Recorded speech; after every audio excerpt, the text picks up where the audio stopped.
afternoon, everyone. Thank you for attending our staff meeting today.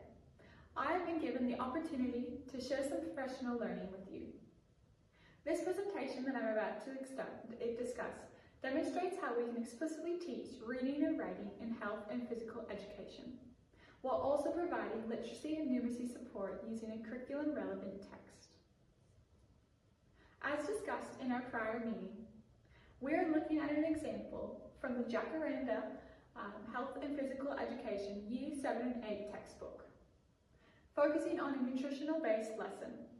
This multimodal information text includes written explanation, images, a health star rating, and a recommended serving size table with numerical data. These features make it ideal for a teacher to explicitly teach literacy and numeracy skills. This text also aligns with one of our ACARA Year 8 content descriptors for HPE. Investigate the impact of nutrition on health and well-being. Through targeted reading and writing tasks, students will be able to interpret nutritional information, evaluate food choices, and justify health-related decisions using evidence to fulfill this descriptor. Purpose of this meeting. The aim of today's presentation is to walk you through how reading can be explicitly taught using the three-stage reading approach, how writing can be taught through the teaching and learning cycle, how one literacy skill and one numeracy skill can be explicitly taught within the classroom, and lastly, all of these strategies I would love for you to take back with you today and use them practical and transferable within your classroom. Why teach reading and writing explicitly in HPE? Students are often expected to read complex, information-dense text. However, research shows us that comprehension must be explicitly taught, particularly when text includes subject-specific vocabulary and numerical data. I now will go through the three stages of reading: pre-reading, while reading, and post-reading. These stages support students to progressively build comprehension and engage meaningfully with disciplinary text. The pre-reading stage prepares students to engage meaningfully with the text before reading begins. At this stage, I would introduce the topic so it helps to activate prior knowledge within our students. I would also establish a clear purpose for reading. This may also help identify potential misconceptions that the students may already have. One thing you can do would be to begin with a short whole class discussion. Ask any kind of questions such as, how do you decide whether food is healthy? What information do you look for on food packaging? Raise your hand if you've noticed the health star rating on your food packages before. This activates prior knowledge within our students, which is a key comprehension strategy, and provides valuable formative assessment already for the teacher to know. I would then explicitly state the learning intention for the day. Today, we are reading to understand how nutrition information helps us make healthy decisions. This gives the students a goal for the lesson. You can even write it right up on the board. An activity to help achieve this pre-learning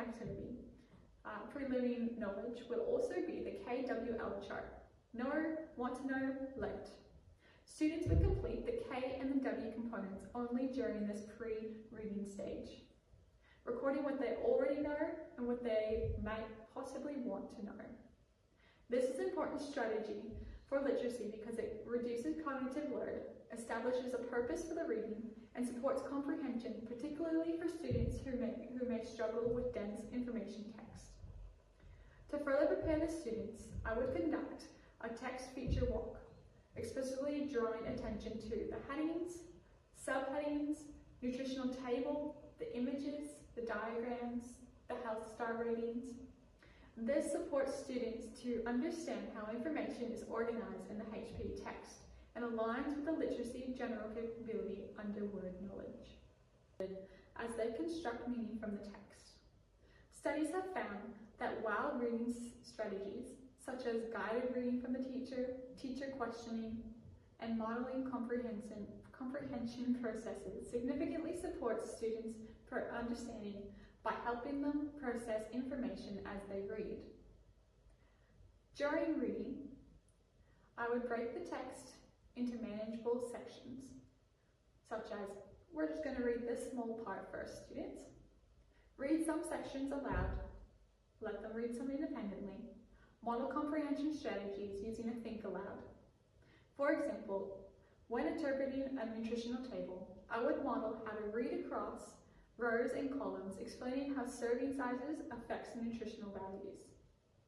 This explicitly teaches students how to read the table as text, in which are key literacy and numeracy demands in HPE. Additionally, at this stage, subject-specific vocabulary is explicitly taught, introducing terms such as serving size, kilojoules, saturated fats, and nutritions. Rather than simply defining the words, students are supported to use context clues, visuals, and surroundings text to infer meaning. Paired reading is also incorporated to support engagement and comprehension. Students read short sections together, summarize key ideas, and clarify understanding with peers. This strategy supports processing and accountability, particularly in information texts. During this stage, formative assessments can occur through questioning, observation, and discussion, allowing the teacher to adjust support as needed. This now moves on to the post-reading stage. Post-reading strategies gives the opportunity for further comprehension and verifies the learning. You can get students to fill in the L section of their KWL charts with what they have now learned, fostering metacognition and comprehension. Another activity could be to get the students to compare two food items found in the text, explaining which is the healthier one and why it is based on the information from the nutritional table. This approach helps students build knowledge while enabling them to become text analysts who are capable of evaluating health choices and make justified decisions. Formative assessments can be done through exit tickets, class discussion, and reviewing the answers. From here, I would move directly to the writing sequence, using the information students have read and discussed to explicitly teach them and how to write using the teaching and learning cycle. Writing is taught explicitly through the use of a genre-based approach, aligned with the teaching and learning cycle. Through the 4 stages, building the field, modeling the text, joint construction, and independent construction, students are supported to learn how to write discipline-specific text in HPE. This lesson could also directly address the content descriptor as students evaluate nutritional information and make reasonable justification for healthy decisions using evidence.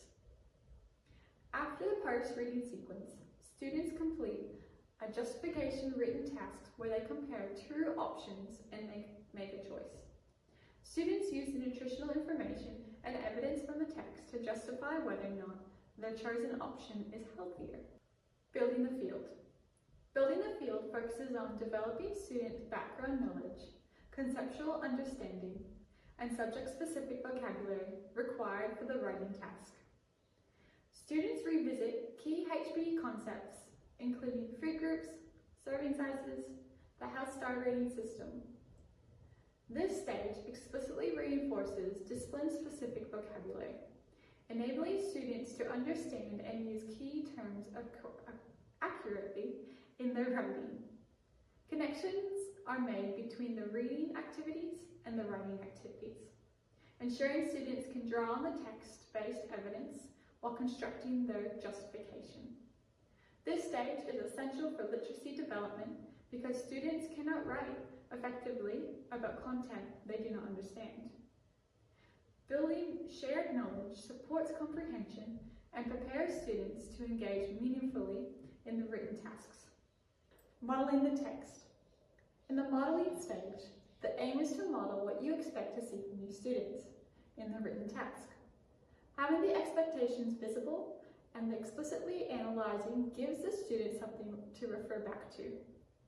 For example, you can model a justification paragraph on why an orange is healthier than chips.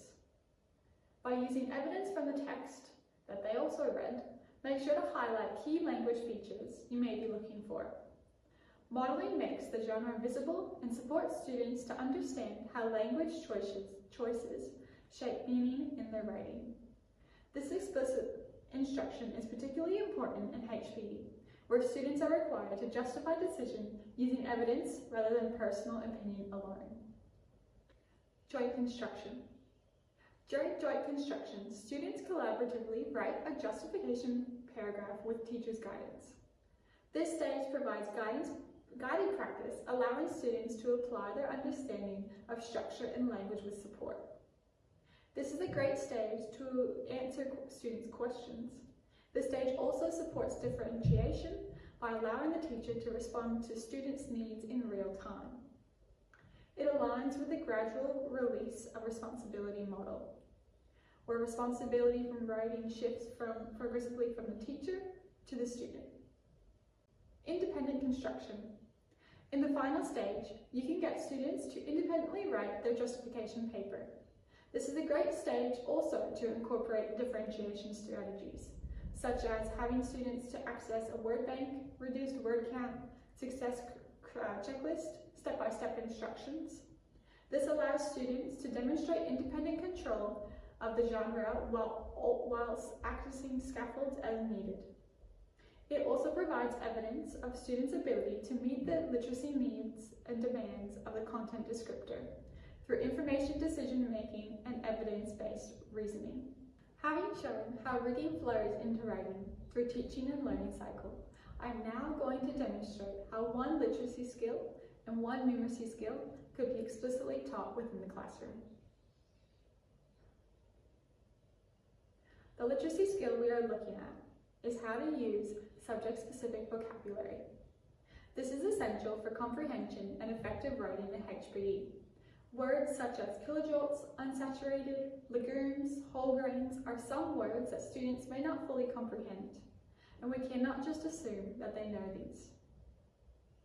Without explicit instruction, students may decode words without fully understanding their full meaning. Teachers explicitly introduce models and reinforce key vocabulary during the reading and writing activities. Linking to our pre-reading activity, the teacher can observe which words the students do not know and explicitly define them. They can even do this multiple times throughout the reading. Students are supported to use these language accurately in discussions and reading and written justifications. While the reading phase, the teacher can stop and explain the words. This aligns with the literacy general capabilities, particularly words knowledge and creating text. Explicit numeracy teaching. HPE text also requires students to know numeracy.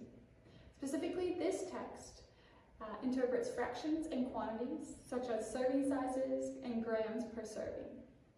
I would explicitly model how to interpret these values by using visual examples and guided questions. I could use the whiteboard to visually explain what a serving would look like. I would also identify what type of mathematics is being used and explain and not just assume that this is pre-knowledge.